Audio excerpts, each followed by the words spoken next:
Let me transfer you. Switch to Farm Bureau Insurance today and get real service instead of getting really tangled up. For auto, home, life, and health, get the membership advantage. Get Farm Bureau Insurance.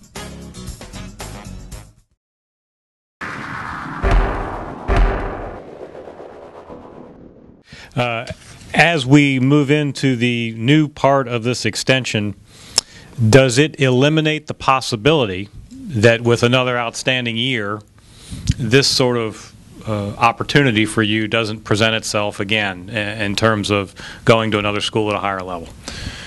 Well, you know, it's interesting, John.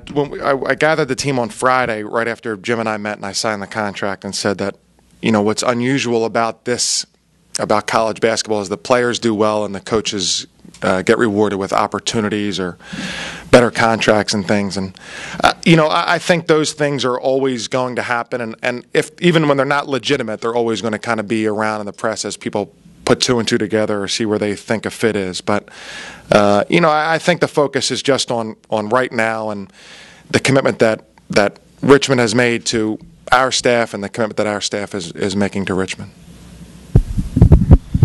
Coach, can you talk about that meeting with the players on Friday night and just sort of how that went? Well, not all of them were there because it was Friday night, and a couple of them had either gone home or not been available on a Friday evening. But no, it was good. I think they were nervous, and I think their anticipation was that I was announcing that I was going, and I wanted to have them there personally, not have them read about it. I'm sure they had read about a lot of this stuff going on beforehand, but I think they were very excited and very relieved. Coach, first of all, congratulations on the extension. How relieved are you now that this is finally over and now you can kind of focus your full attention on the upcoming season and what you have returning? Well, no question. I think you know, these things become not only a distraction, but they take some energy and some effort.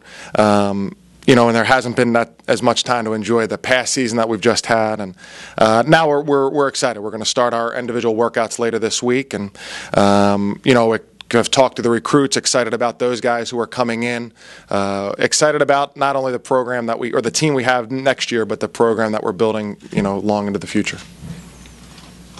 Hey, Chris, how was this extension different than last March's extension? What's longer? Because it was announced as multi-year last year. Right. So I assume that didn't take you through 2017. No, it did not. I would say this one's better. Better for me. Can you sort of walk us through, after the interview with Boston College, from that time to the time when you made your decision, sort of your emotions and thoughts and things like that? Well, you know, I had always thought, and I mentioned this to the players too, that if somebody was interested in talking to you, no matter, you know, who it was, you know, I mean, I was a coach at Lansdale Catholic and Beaver College, that I would listen, and that might be because of an area of the country or something special or unique that a particular school might be able to offer. And certainly Boston College offers a great deal. It was just more that, you know, that afternoon and that evening coming back, just more thinking about our team, you know, our situation at Richmond, our players, the support that we have. And just the more I thought about it, the more I didn't want to give up those things. As you know, as exciting of an opportunity as it might have been, I didn't want to give up those things, and I didn't want to see Kevin Anderson and Dan Giroux play next year on television from afar. I wanted to be there. The ACC, the Big East with the Seton Hall, you know, flirtation. You know, your name was going around with that. But what does this say about not only this university, but the A-10 as a whole, that you are deciding to stay here as opposed to go to one of the Super Six? Right. Well, it mostly speaks to the university that we are, and I think the decision to move to the A-10, 9-10 years ago was a great decision, and probably puts our basketball program in the position to have this happen. That, you know, if you're coming from a different school, maybe you have to make that move. Whereas if you're coming from Richmond, a great school and a great conference, that there can be time to reflect and pause and think about it, and even stay at Richmond. So I think the A10 is one of the very best conferences in the country, and we hope that we're building and becoming one of the very best teams in that conference. So I think this is a good indication of that. Hopefully next year's season will be a better indication of that. Hey, Chris, if I can piggyback on that, you're still a young guy, you're still a quality candidate, presumably will be, if the program continues to succeed. Is your goal eventually to coach at the BCS level? And this is honest, John, I've never necessarily thought about it like that.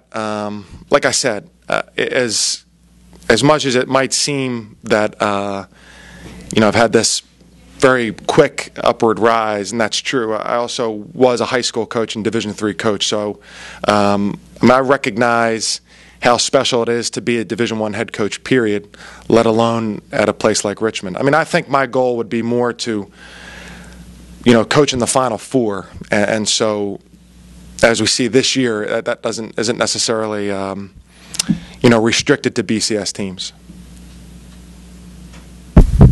Can you elaborate on that, and just if that pumps some energy or hope into this program to see a school like Butler move off the beaten path, make it as far as it has? Right. Well, I don't want to elaborate too much because I had an email earlier about, maybe we could make one or two Butler-like runs in the next 2 years. Of course. Why not?